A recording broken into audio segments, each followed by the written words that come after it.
Don't forget, you can reach the latest episode of Potomac Watch anytime. Just ask your smart speaker, play the Opinion Potomac Watch podcast.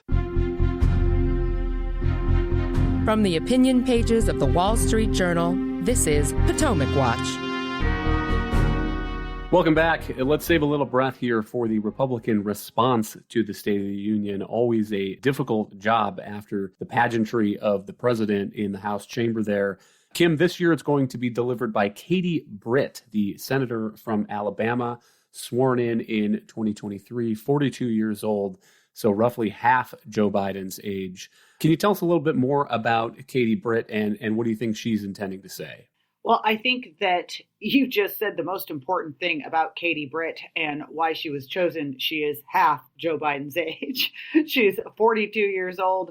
And the clear goal here is not only to have a woman on stage, to sort of highlight the diversity of the Republican Party, as it were, but also just to make that comparison side by side between an elderly man who has been struggling and a more vibrant young senator. She's a freshman.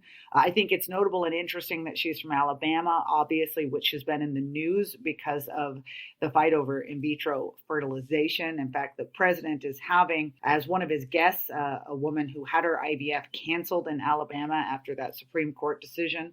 And obviously, Alabama lawmakers are working on changing that scenario. So she may talk about that. But I think the big issue here is obviously going to be to try to set the record straight on how Americans really do feel on the economy and some of the other havoc and problems that are happening in the country and who is to blame for them. So expect a lot of focus on the border and the policies that Biden implemented that got us to this place. Expect some real focus on crime. Speaker Mike Johnson, for instance, is having a number of New York police officers as some of his guests. And so I think there's going to be some talk not just about how Americans feel unsafe, but how under progressive policies, police officers and law enforcement have lost support and that their jobs are becoming definitely more difficult and unsafe. Talk about spending and the current debt, although I should note that Republicans have not managed to do anything yet to really remedy that situation and played their own role in getting there. But this is going to be a Republican opportunity, again, to criticize the president, criticize the current state of the country.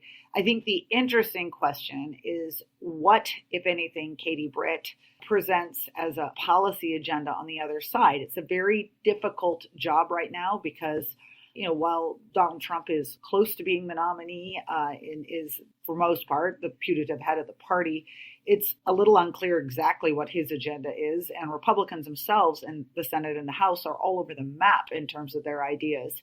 So I think it might be some very vague stuff about, a sunnier side of the mountain, but maybe without a lot of specifics. Thank you, Kim and Bill. Thank you all for listening. You can email us at pwpodcast@wsj.com.